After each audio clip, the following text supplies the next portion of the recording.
할렐루야. 여러분 반갑습니다. 또 금요일 이 밤에 또 한 주간도 하나님의 은혜 가운데 지내시다가 금요일 밤에 이렇게 또 말씀 있는 자리에 또 기도하는 자리에 또 하나님의 은혜 주시는 자리에 나오신 여러분 한 분 한 분을 진심으로 환영하고 축복합니다. 오늘도 말씀을 전하는 저나 듣는 여러분이 오늘도 말씀 가운데 큰 도전 받고 또 기도함으로 응답받아 오늘도 성령 충만한 믿음의 귀한 시간 되시기를 주님의 이름으로 간절히 축원합니다. 우리 옆에 분과 인사 한번 나누면 좋을 것 같아요. 오늘 이 밤에도 잘 나오셨습니다. 반갑습니다. 할렐루야. 네, 반가워요. 물론 모든 예배 나오시는 분들이 귀하고 소중하고 가치 있고 훌륭하지만 특별히 이렇게 금요 기도회에 이게 나오신 분들은 더 감사하고 더 귀한 분들이에요. 더 한 번 더 기도의 자리에 앞장서고 한 번 더 말씀과 또 은혜 자리에 나가려고 하는 그 열정이 참으로 고마워요.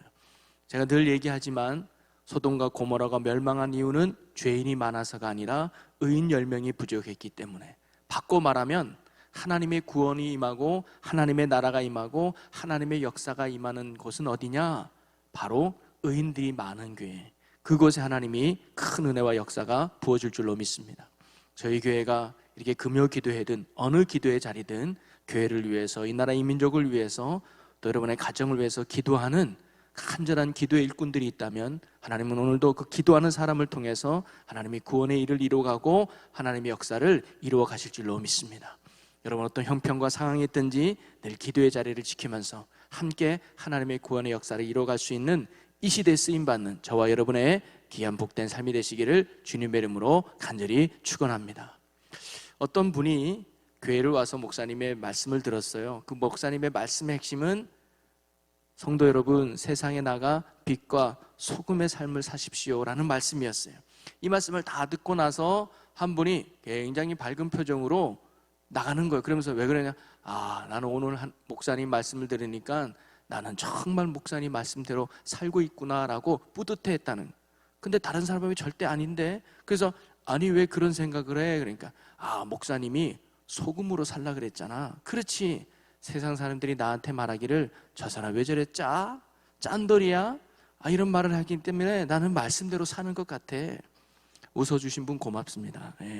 그분들에게 큰 복이 임하기를. 여러분, 우리가 말씀을 듣는 것도 중요하지만 그 듣는 말씀을 바르게 이해하고 깨닫는 것도 중요하고요, 또 깨닫는 것도 중요하지만 그 말씀을 마음에 새기고 그 말씀대로 살아가는 삶이 더 중요하다는 것이죠. 그래서 신앙생활의 가장 큰 핵심은 뭐냐면 삶이 말씀이 되고 삶이 예배가 되는 거예요. 결코 신앙은 종교 행사가 아니죠. 뭔가 형식적으로 때우는 식의 신앙이 아니라 오늘도 이 기도회를 통해서, 말씀을 통해서 내가 믿고 따라야 될 하나님이 어떤 분인가를 깨닫고 그분 앞에 내가 또 어떻게 살아가야 되는가를 예배를 통해서 발견하고, 여러분 교회 마당에 나간부터는 이제 그 말씀을 붙들고 그 믿음으로 살아가는 삶을 살아가는 것, 그게 신앙생활이고, 그런 삶에 오늘도 살아계신 하나님의 역사가 여러분의 삶과 또 여러분의 삶의 모든 영역 가운데 충만하게 임하게 될 줄로 믿습니다. 그러면서 우리에게 가장 중요한 첫 번째 포인트는 뭐냐면 믿음의 삶을 사는 거예요. 믿음이 무엇인가? 그래서 히브리서 말씀을 통해서 우리는 쭉 믿음으로 살아왔던 선배들의 신앙이 무엇인가를 우리가 함께 나눠보고 있습니다. 여러분, 설교는 성경 공부가 아니죠. 성경에 어떤 지식적인 이야기가 있고 어떤 내용이 있는지 배우는 시간이 아니라, 성경은 도전의 시간이고 선포의 시간이라 하나님이 원하는 뜻을 발견하는 거예요. 그래서 오늘 말씀 속에서도 모세의 부모가 보여준 믿음에 대해서 여러분과 함께 나눠보려고 하는데, 그것이 오늘 우리가 본받아야 될 믿음이고 또 우리가 행동해야 될, 또 우리가 살아가야 될 믿음의 내용이 되시기를 주님의 이름으로 간절히 축원합니다. 여러분, 이스라엘 백성들에게 있어서 정치적으로 가장 위대한 인물을 뽑으라면 다윗을 뽑아요. 그래서 그들은 지금도 다윗과 같은 정치적 메시아를 소망하고 있죠. 그리고 이스라엘 백성들에게 신앙적으로 가장 위대한 인물을 뽑으라고 한다면 바로 그들에겐 모세를 선택합니다. 왜냐하면 이스라엘 백성의 심장은 율법이거든요. 그 율법을 대표하는 사람이 바로 모세이기 때문이에요. 그런데 이 모세가 모세로서 온전히 세워져서 하나님 앞에 쓰임받을 수 있었던 또 다른 근거가 어디 있었느냐? 바로 모세를 키운 모세 부모의 믿음에 있다고 오늘 히브리서 기자가 말하고 있는 거예요. 그래서 모세의 믿음에 대해서 이야기하기 전에 먼저 이야기하는 게 바로 오늘 23절인 모세의 부모의 믿음입니다. 그래서 23절에 처음에 이렇게 시작하잖아요. 믿음으로. 이 말은 뭐냐면 모세의 부모가 믿음으로 살아갔고 그 믿음으로 산 것 때문에 모세가 모세로서의 사명을 감당하는 믿음의 일꾼이 될 수 있었다라고 가르쳐주고 있는 것이죠. 자, 그렇다면 오늘 우리가 새겨보고 마음에 새기고 본받아야 될 모세의 부모가 보여준 믿음은 어떤 믿음일까? 저는 묵상하면서 세 가지를 한번 생각해 보았어요. 이 세 가지가 우리가 본받아야 되고 또 우리가 닮아가야 될 믿음이라고 생각이 듭니다. 그 첫째는 뭐냐면 아름다움을 볼 수 있는 믿음인 것 같아요. 자, 오늘 23절의 말씀에 보면 믿음으로 모세가 낳았을 때에 그 부모가 아름다운 아이임을 보고라고 나오잖아요. 이 모세 부모가 아이를 낳는데 이 모세를 뭐냐면 아름다운 아이를 본 거예요. 여러분, 어느 부모치고 자기가 낳은 아들을 또 자기가 낳은 자녀를 아름답지 않다라고 하는 부모가 있습니까? 다 있잖아요. 다 고슴도치도 제 자식은 이뻐하는 거 아니에요? 동일한 말씀이 기록되어 있는 출애굽기 2장 2절에 보면 그 여자가 임신하여 아들을 낳으니 그가 잘생긴 것을 보고 석 달 동안 그를 숨겼으나라고 나와요. 그가 잘생긴 것을 보고, 아름답다는 표현이 출애굽기는 잘생겼다고 나와요. 아마 모르긴 몰라도 다른 아이들보다는 잘생기지 않았나 이렇게 생각들이 드는 거죠. 근데 아까 제가 얘기했던 것처럼 고슴도치도 자기 자식이 이쁜데 이 모세의 부모도 자기가 낳은 아들이 얼마나 잘생기고 아름다웠겠습니까? 그런데 잘생긴 것 때문에 석 달 동안 숨겼을까요? 아이고, 이렇게 잘생긴 아들 너무 아깝다, 그래서 내가 지켜야지, 이런 마음이었을까요?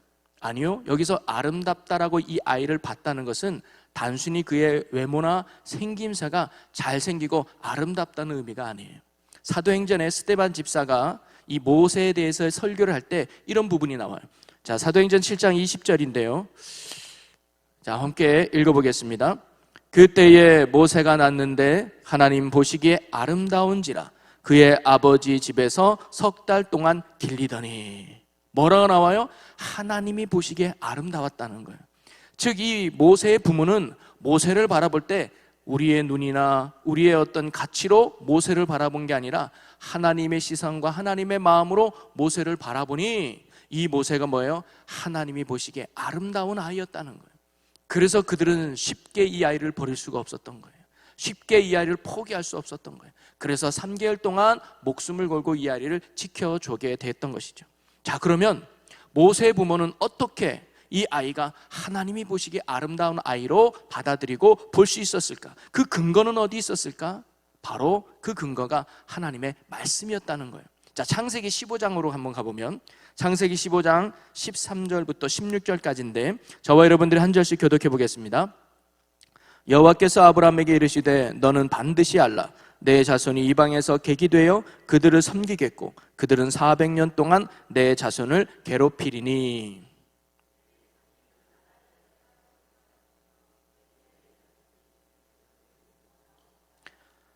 너는 장수하다가 평안히 조상에게로 돌아가 장사될 것이요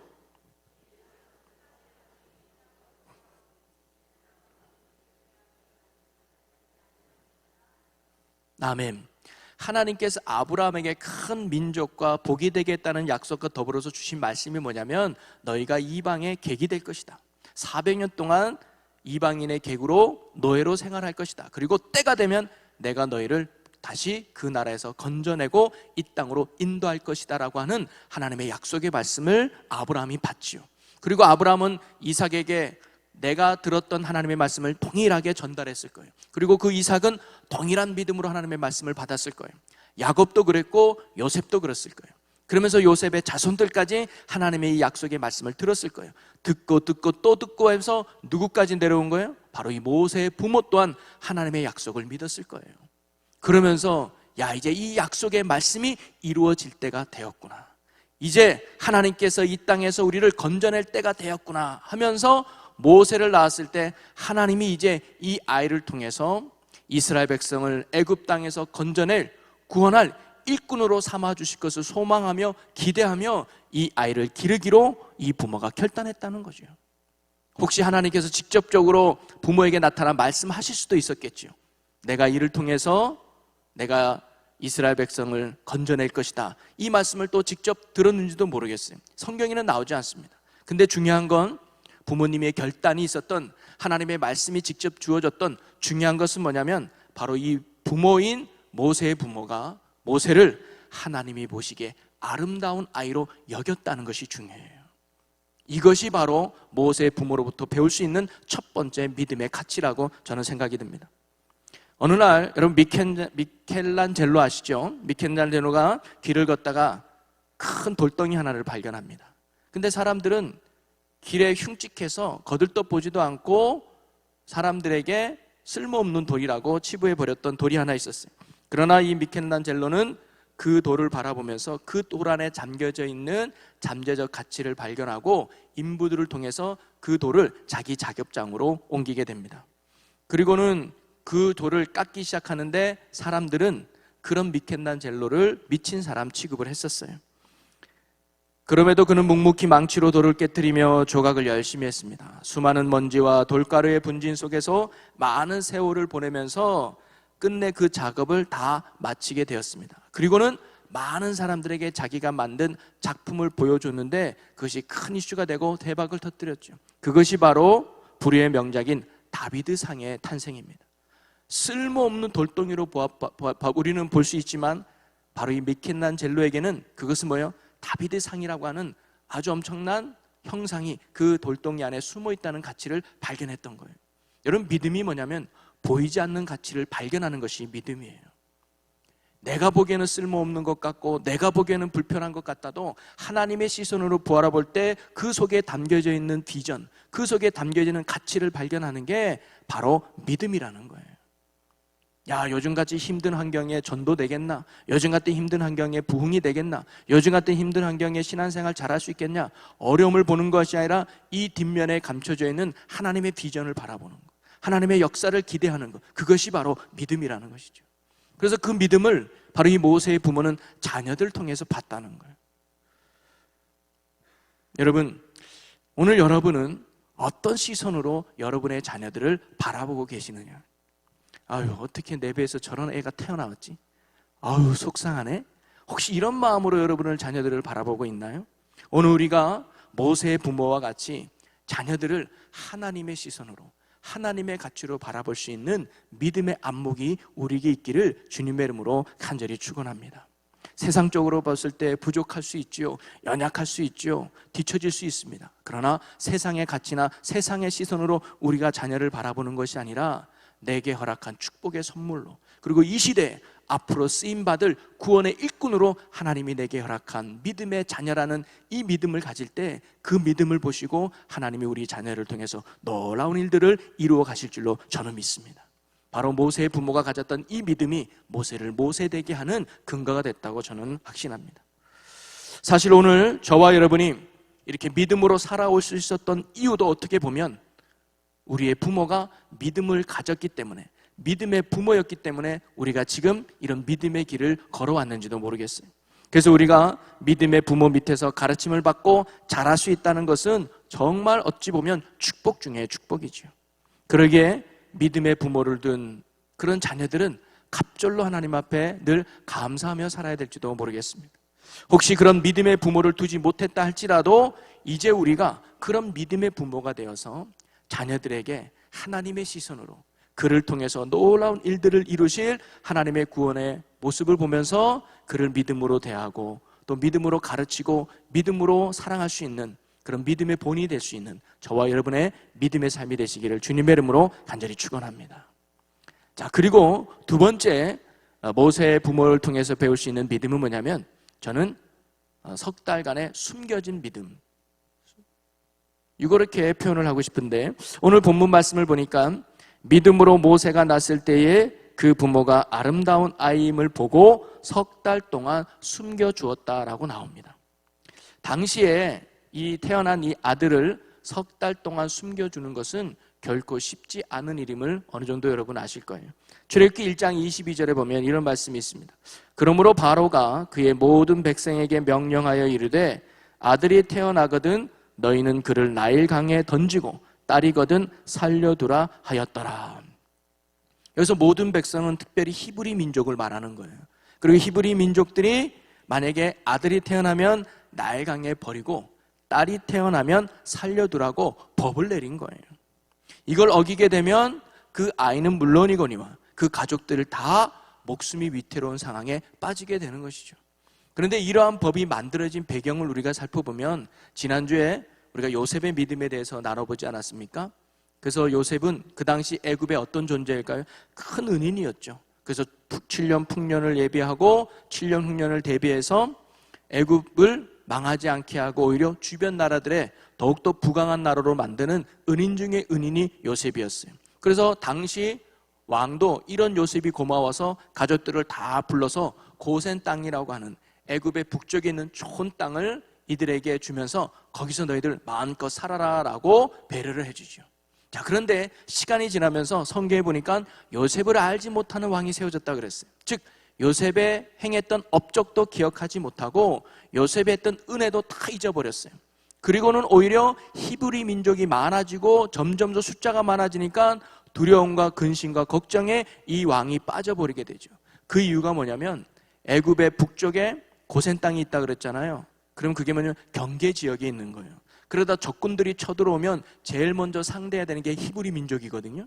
그런데 만약에 이 히브리 민족이 적군들과 짝짝꿍 맞잡아서 악수하고 손을 잡아버리면 큰 민족을 이루어서 애굽을 멸망시키는 데는 시간 문제라고 생각한 거예요. 그래서 저 민족을 그냥 두었다가는 우리 애굽 땅이 큰일 나겠다라고 생각을 해서 민족 말살 정책을 피기 시작하죠. 그래서 첫 번째는 뭐냐면 고된 일을 시키는 거예요. 힘든 일을 시켜요. 그래서 집에 들어가면 부부끼리 잠잘 시간이 있어요. 그냥 바로 꼬라 떨어지게. 그래서 애를 낳지 못하더라고요. 왜냐하면 그 당시 전쟁의 무기는 남자였어요. 뭐 무기가 있겠습니까? 사람 숫자가 무기였거든요. 그러니까 더 이상 남자를 낳지 않게 하는 방법으로 고된 일을 시켰어요. 그런데 히브리 민족들은 워낙 금실이 좋아요. 그래서 아무리 힘들게 와도 여보 힘들죠, 내가 어깨 주물러 줄게 하면서 오히려 더 숨풍숨풍 자녀를 낳는 거예요. 이것도 실패했어요. 그래서 두 번째가 뭡니까? 히브리 산파를 불러가다가 너희가 아이를 낳을 때 남자아이면 죽이고 여자아이면 살려둬라. 간접적으로 살인을 하는 거예요. 직접적으로 했다가는 괜히 데모가 일어나면 큰일 나니까. 그래서 사고를 위장한 살인을 시킨 거예요. 왜냐면 그 당시에는 뭐 병원에 없으니까 산파가 봤잖아요. 그래도 그 당시에는 사고로 죽는 애들이 많았어요. 뭐 거꾸로 있다거나 나오다가 이렇게 뭐 숨을 못 쉬어서 죽는 경우가 옛날에 많았잖아요. 그래서 산파의 도움으로 살인하려고 했던 거예요. 그런데 이 두 산파도 하나님을 두려워하는 사람이라 결코 생명을 할 수 없어서 왕의 명령을 어기고 아이들을 살려주죠. 그래서 이것 또한 실패했어요. 그리고 마지막 세 번째로 한 게 뭐냐면 안 되겠다. 직접적으로 명령을 해야 되겠다 해서 남자아이가 태어나면 강해버려라. 그리고 여자아이만 살려둬라. 이때 태어난 게 바로 모세였다는 거죠. 그러니 모세의 부모도 모세가 태어났으니 그를 나일강에 버려야만 했습니다. 만약 그렇지 않으면 가족 모두가 왕의 명령을 어겨서 벌을 받고 가족 모두가 죽임을 당하는 그런 어려움의 상황에 처하게 되죠. 자, 그런데 모세의 부모가 어떻게 했어요? 바로 버리지 않고 석 달 동안 숨겨두었다라고 나옵니다. 이것은 어찌 보면 왕의 명령을 어긴 거죠. 목숨을 걸고 모세를 집에서 키운 거예요. 말이 석 달이지 그 석 달 동안에 이 아이가 울음소리가 바깥으로 나가서 들키게 되면 큰일 나는 거 아닙니까? 이처럼 모세의 부모가 왕의 명령을 어기면서까지 석 달 동안 모세를 숨기고 키웠던 이유가 어디 있을까요? 이 용기는 어디서 나왔을까요? 단순히 자식을 참아 버릴 수 없는 아버지와 어머니의 부성애와 모생애 때문에 석 달 동안 숨겨두었을까요? 아니요. 성경은 그들의 믿음 때문이라고 가르쳐주고 있어요. 그래서 석 달 동안 숨겨진 이들의 믿음을 저는 두 가지로 생각하는데, 첫째는 뭐냐면 하나님을 두려워하는 믿음 때문이었어요. 자, 오늘 23절에 보면 왕의 명령을 무서워하지 아니하였으면 하고 나와요. 즉 이들이 석 달 동안 모세를 숨겨주고 키웠던 이유는 뭐냐면 나일강에 버려라 라고 하는 이 왕의 명령을 무서워하지 않았다는 거예요. 오히려 이 모세를 통해서 아름다운 일을 하실 하나님을 더 두려워했던 것이 바로 이 모세 부모의 믿음이었습니다. 시편 기자는 시편 27편의 1절에 말하기를 여호와는 나의 빛이요 나의 구원이시니 내가 누구를 두려워하리요. 여호와는 내 생명의 능력이시니 내가 누구를 무서워하리요 라고 고백해요. 하나님만이 나의 진정한 두려움이다. 하나님이 나와 함께 하시면 이 세상 그 무엇도 두려워하지 않는다라고 시편 기자는 고백하죠. 바로 모세의 부모가 가졌던 믿음이 바로 그런 믿음이었던 것 같습니다. 바로의 권위보다 더 높은 권위이신 하나님께 대한 믿음이 그들에게 있었죠. 그래서 그들은 왕의 명령을 어기고 모세를 숨기는 용기 있는 행동을 가졌던 것이죠. 이처럼 어찌 보면 믿음은 용기를 가져다 두는 게 참 믿음의 모습인 것 같습니다. 아까 좀 전에 제가 히브리 산파 이야기를 했죠. 히브리 산파가 왕의 명령을 받습니다. 산모에게 가서 남자아이가 태어나면 죽이고 여자아이면 살려줘라. 이게 왕의 명령이에요. 여러분, 그 당시 왕의 명령은 어기면은 뭐 재판이 어디 있어요. 그냥 바로 그냥 사망이고 사형 아니겠습니까? 그런데 이들이 왕의 명령을 어기고 아이들을 살려줘요. 그 이유를 출애굽기 1장 17절에 이렇게 기록하고 있습니다. 우리 함께 읽어보겠습니다.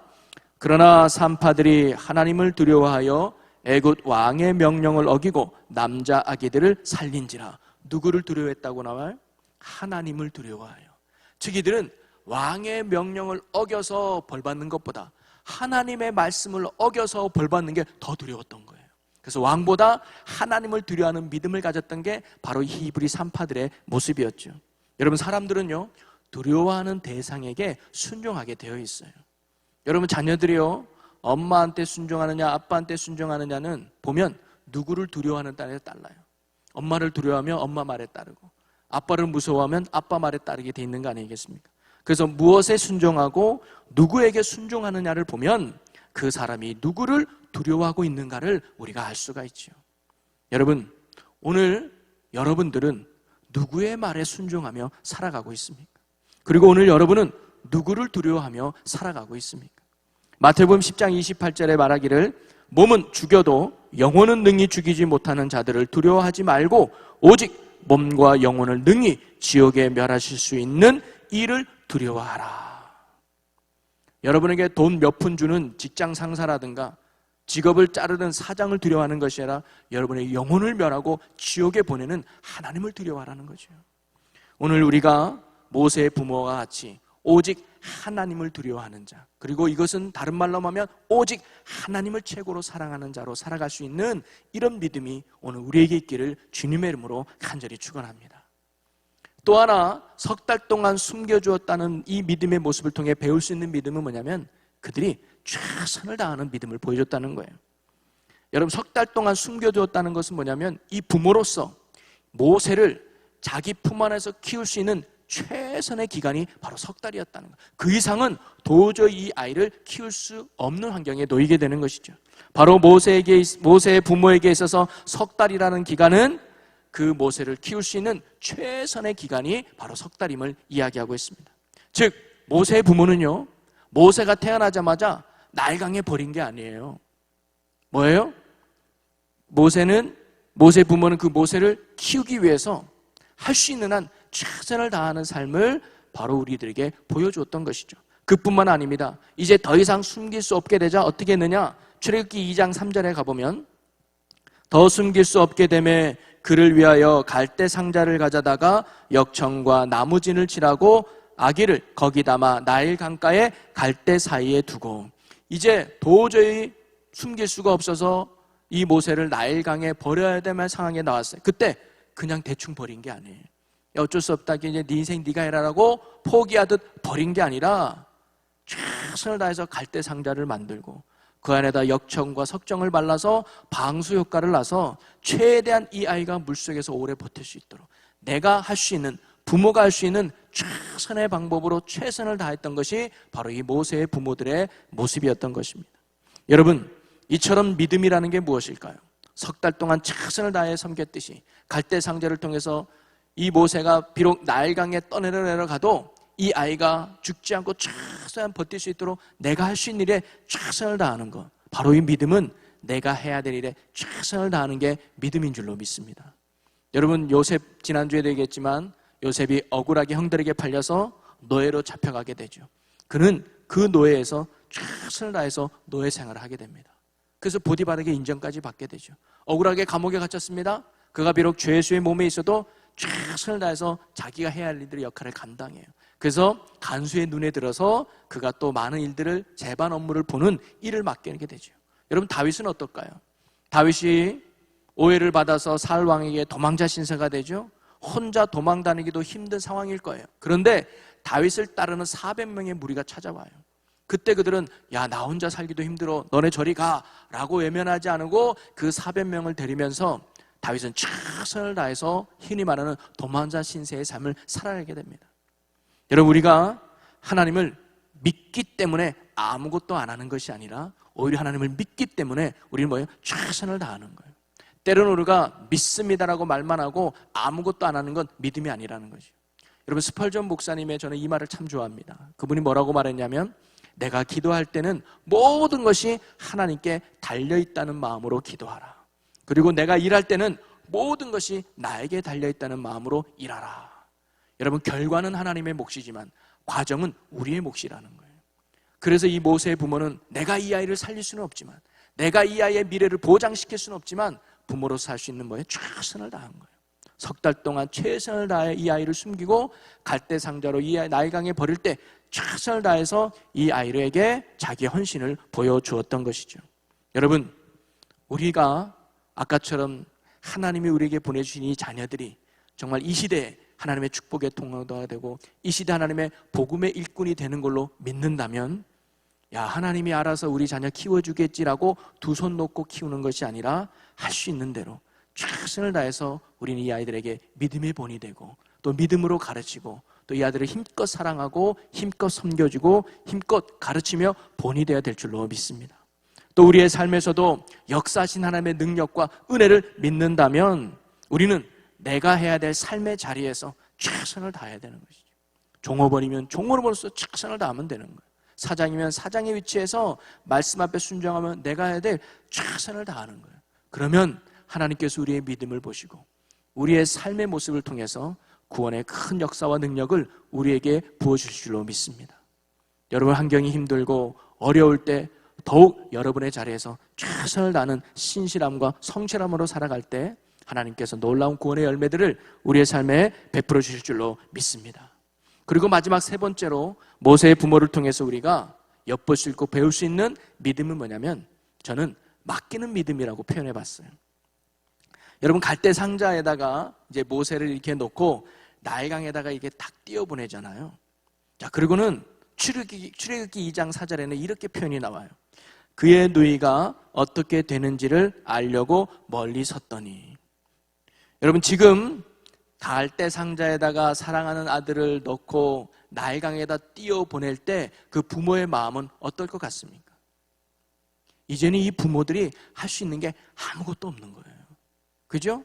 그냥 뭐예요? 지켜보는 것밖에 없는 거예요. 저는 이 말씀이 이렇게 은혜로 다가왔습니다. 모세의 부모와 누이가 모세를 하나님께 맡기고 간절히 기도하였더라, 이런 표현으로 다가왔어요. 갈대 상자를 놓고 나일강에 띄워버렸을 때, 아, 이제 내 할 일 끝났다, 이제 뭐 맡기지 마, 어쩔 수 없어라고 거들떠보지도 않고 포기하지 않았다는 거예요. 누이가 이 갈대 상자가 어떻게 되는지를 멀리서 늘 지켜보았다는 것은 뭐냐면, 아직도 모세를 포기하지 않았다는 거예요. 내가 할 수 있는 일은 없지만, 내가 이 모세를 살리기 위해서, 모세의 인생을 위해서 할 수 있는 것은 없지만, 그래도 이 모세를 향한 비전과 꿈을 가지고 포기하지 않고 뭐예요? 하나님께 맡기지 않았을까요? 하나님, 저 갈대 상자에 있는 저 아들을 주님 붙들어 주십시오. 내가 할 수 있는 것은 아무것도 없습니다. 하나님이 인도해 주셔야 합니다. 하나님이 붙잡아 주셔야 합니다. 하나님이 함께 해 주셔야 합니다라고 늘 지켜보면서 간절한 마음으로 중보하며 기도하지 않았을까요? 저는 그것이 모세의 부모가 보여주는 세 번째 믿음의 모습이라고 생각해요. 여러분, 저희도 자녀들을 키우고 여러분들도 아마 자녀들을 키울 때 보면 저는 그런 생각이 돼요. 자녀들이 나이가 먹으면 먹을수록 부모들이 할 일들이 점점점 없어지더라고요. 부모의 역할이 점점 축소되더라고요. 그러다가 이제 이 아들이 고등학교를 졸업하게 되고 대학교를 가거나 사회 직업을 해서 취업을 하게 되면 더 이상 부모로서 이 아들에게 뭔가 해줄 수 있고 간섭할 수 있는 게 없어져요. 부모님의 손을 아주 떠나게 되죠. 그러면서 부모들이 이 자녀들을 위해서 할 수 있는 게 뭘까요? 그냥 앞으로 잘 살기를 바라고 소망할 뿐이에요. 아들 옆에서 뭘 챙겨줄 수 있는 것도 아니에요. 이렇게 살아라고 잔소리할 수 있는 시간도 아니에요. 그냥 잘 살아야 될 텐데, 잘 지내야 될 텐데. 지금 이 모세의 부모와 누이가 갈대 상자에 있는 모세를 떠나보내면 그런 심정으로 잘 돼야 될 텐데 라는 그 소망밖에 없지 않습니까? 그러나 여기서 중요한 건 뭐냐면, 비록 우리의 손은 떠났지만 계속해서 하나님의 손에 그들이 뭐예요? 붙잡혀 살아갈 수 있도록 그들에게 하나님께 맡기고 기도하는 믿음의 모습이 우리에게 필요하다는 거예요. 바로 모세의 부모가 보여준 세 번째 믿음은 뭐냐면, 내가 할 수 없어도 하나님께 온전히 맡기고 포기하지 않고 기도하는 믿음을 보여줬다는 것이 저는 모세의 부모가 보여준 세 번째 믿음이라고 생각됩니다. 여러분, 오늘 우리도 자녀를 위해서 끝까지 포기하지 않고 날마다 기도할 수 있는 모세의 부모와 같은 믿음의 모습이 저와 여러분에게 있기를 주님의 이름으로 간절히 축원합니다. 기도하는 어머니의 자녀는 결코 망하지 않는다, 이런 말이 있잖아요. 이건 누가 한 말이면 어거스틴이 타락해가지고 방탄생활할 때 그 어머니가 무려 30년을 기도합니다. 그럴 때 대주교 앞에 갔을 때 이 아들이 30년 기도해도 돌아오지 않네요라고 할 때 그 주교가 말하기를, 기도하는 어머니의 자녀는 결코 망하지 않습니다. 그 말을 힘을 얻어서 어머니가 간절히 기도할 때 일주일 만에 그 어거스틴이 회개하고 돌아와서 큰 성자가 되었다는 거 아닙니까? 포기하지 않고 하나님께 맡기는 것, 그리고 그를 위해 간절히 기도하는 것, 그것이 바로 하나님의 우리에게 원하는 믿음의 모습인 줄로 믿습니다. 바로 우리가 기도를 통해서, 우리의 이런 믿음을 통해서 하나님께서 우리의 자녀들을 끝까지 붙들어 주시고 선한 길로 굳게 인도해 줄 줄로 믿습니다. 모세가 한 건 아무것도 없잖아요. 그가 뭘 날 살려달라고 소리친 것도 아니고 자기가 뭐 어떻게 한 건 없어요. 다 하나님의 섭리와 은혜 가운데 인도했는데 그 근거는 바로 모세의 부모들에게 있지 않았겠나요? 바로 이 모세를 통해서 그러한 사실을 우리에게 증거해 주고 있죠. 우리가 알다시피 어떤 결과가 나타났습니까? 모세에게 어떤 일이 일어나죠? 마침 모세가 이게 갈대상다 지나갈 때 바로의 공주가 목욕을 하고 있었다고 나와요. 근데 그거 자료에 보면 그 당시 바로 궁중에도 목욕탕이 있었다고 해요. 그런데 굳이 그 실내 목욕탕 안 가고 야외에 나와서 나일강에서 목욕한다? 이것도 흔치 않은 일이에요.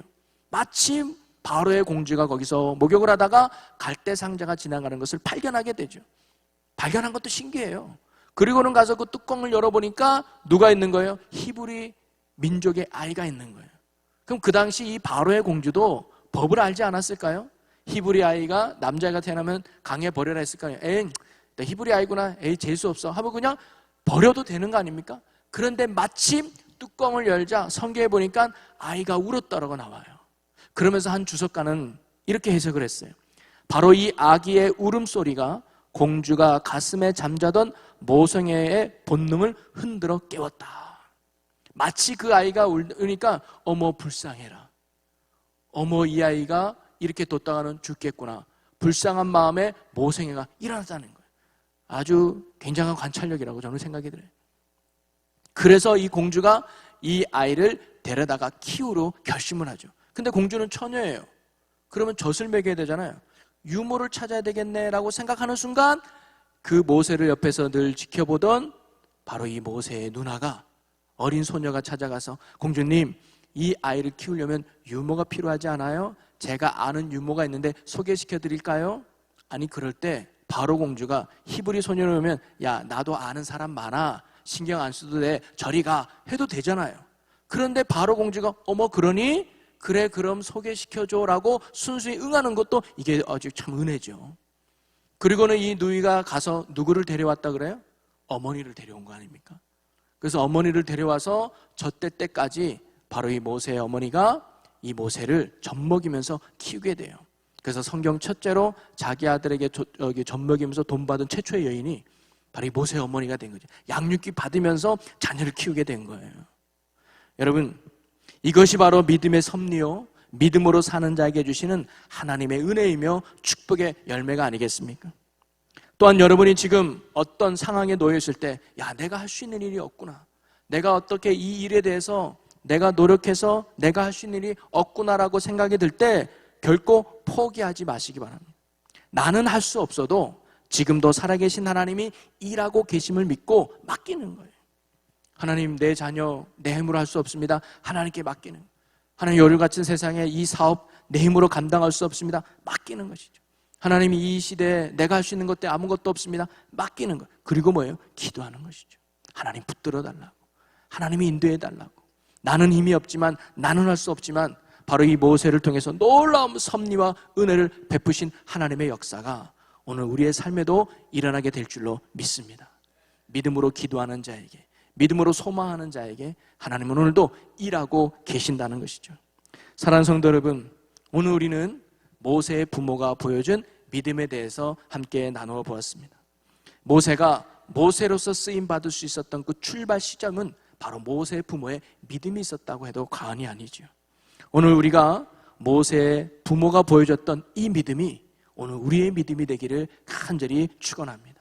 그래서 우리의 믿음을 통해 여러분의 자녀들이 이 시대에 쓰임받는 모세로서 세워지는 그런 복음의 열매들이 일어나는 축복의 삶이 되시기를 주의 이름으로 간절히 축원합니다.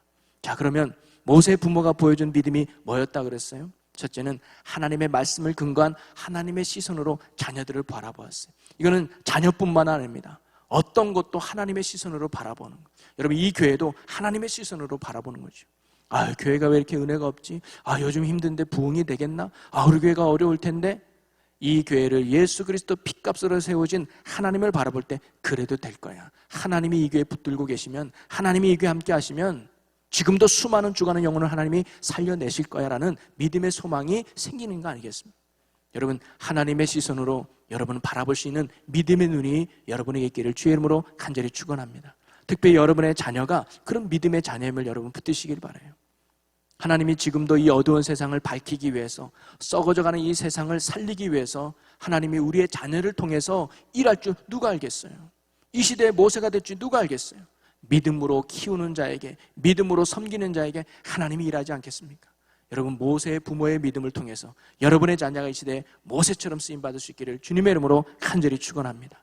그리고 그들이 보여줬다는 건 뭐예요? 숨기는 믿음이었잖아요. 하나님만을 두려워하고 있었어요. 여러분, 세상 사람을 두려워하는 것이 아니라, 세상 임금을 두려워하는 것이 아니라 지금도 살아계시고 모든 것들을 주관하시는 하나님을 두려워하며 그분 앞에 순종할 수 있는 믿음이 오늘 우리에게 있기를 주님의 이름으로 간절히 축원합니다. 그리고 최선을 다하는 믿음이라 그랬어요. 여러분, 어느 자리에 있든지 할 수 있는 일에 최선을 다하십시오. 모세의 부모도 금방 버리지 않았어요. 3개월 동안 내가 지킬 수 있는 대로 최선을 다하고 그냥 나일간에 버리지 않았다 그랬잖아요. 내가 할 수 있는 대로 최선을 다해서 갈대 상자를 만들어서 최대한 모세를 위해서 헌신했던 것처럼 오늘도 우리가 교회를 위해서, 여러분 가정을 위해서, 사회를 위해서, 또 하나님의 나라를 위해서 저와 여러분이 할 수 있는 최선의 일에 열심히 낸다면 하나님이 우리의 그 중심을 보시고 믿음을 보시고 놀라운 열매로 맺게 하실 줄로 믿습니다. 그리고 어느 순간 되면 내가 할 수 없는 상황이 놓여질 거예요. 그럴 때 그냥 포기하는 것이 아니라 맡기는 것이죠. 하나님, 여기까지가 제가 할 수 있는 일인 것 같습니다. 이제 하나님께 맡겨오니 주님 역사해 주옵소서. 기도하고 또 기도할 때 하나님은 지금도 일하고 계실 줄로 믿습니다. 내 손보다 더 큰 능력으로, 내 능력보다 더 큰 힘으로 우리의 모든 상황을 붙드시는 그 하나님이 계시기에 오늘도 그 하나님께 이 나라를 맡기고 이 교회를 맡기고 여러분의 삶을 맡기고 자녀를 맡겨서 하나님의 인도함을 받아서 하나님의 구원의 역사와 능력을 이루어가는 저와 여러분의 복 있는 삶, 또 복 있는 가정이 되시기를 주님의 이름으로 간절히 축원합니다.